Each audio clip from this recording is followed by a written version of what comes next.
My name is PJ Andrews. I am the Director of Public Discourse for the U.S. Bahá'í Office of Public Affairs. When I was in high school, I was kind of adrift, just wasting time. And when people asked me, my dad would ask me, or adult figures, but especially my dad, what do you want to do with your life? What do you care about, PJ? What do you want to do? Honestly, the thought was nothing. I couldn't imagine, I didn't have a sense of what I wanted to do. My background is that I'm mixed race. My dad is Cape Verdean, which is a small island off the coast of Senegal, Afro-Portuguese, so it's itself a mixed race nation. He's mixed race, black and white, Portuguese and African. And then my mom is Eastern European Jewish. I came out looking particularly Indian, but Black identity was also always a part of my identity because of my father. When we studied the book by Richard Wright, Black Boy, and it was like reading that book just opened up a sort of intellectual, spiritual self that I didn't know was there. I just remember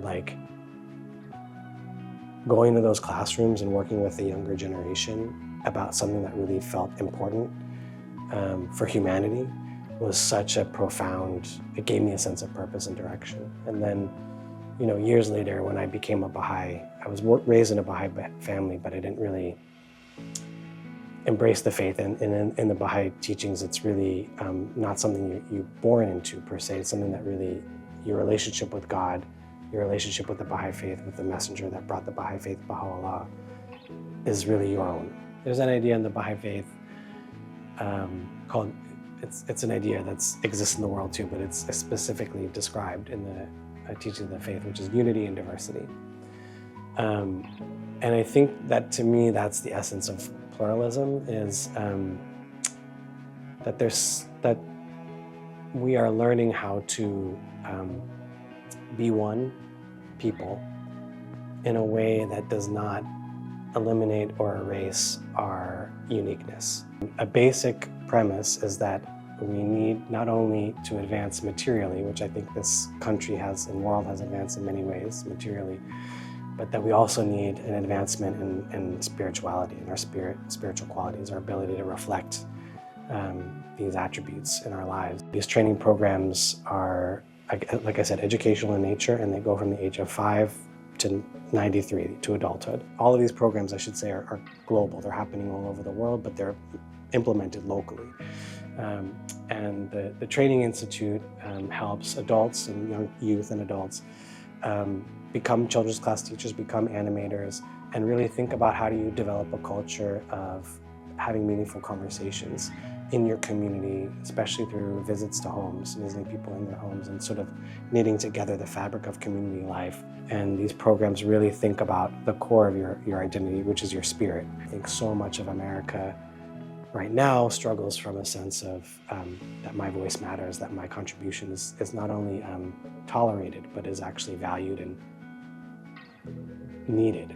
We can't advance without your contribution. And so I think so much of the Training Institute is really developing a sense of I have to be at the table, I have to be here, I have to be part of this community. Then I get this email, would you be interested in participating in this Vote is Sacred Fellowship? And I wrote her a response yes and no. It is true that in the Baha'i community we have institutions that are democratically elected through voting, and it is a sacred act.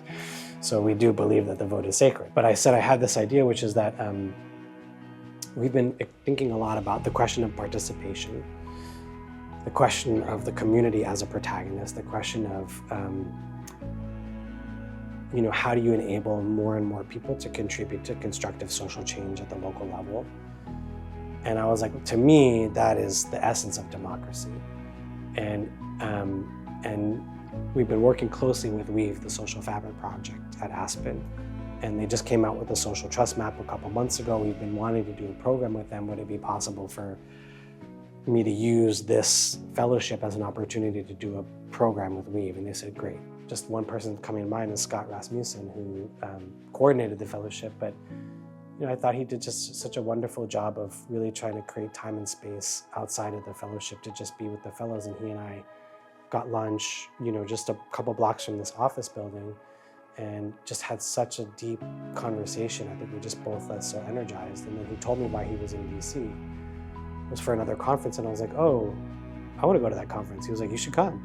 And so then the next day I'm like at the conference with Scott, meeting all these great new people who I've also started building really great relationships with. So I think, you know, the benefit of these, not only these spaces, is to help people advance their thinking and their work, but also create the relationships in the community that we want to mirror forth in the world.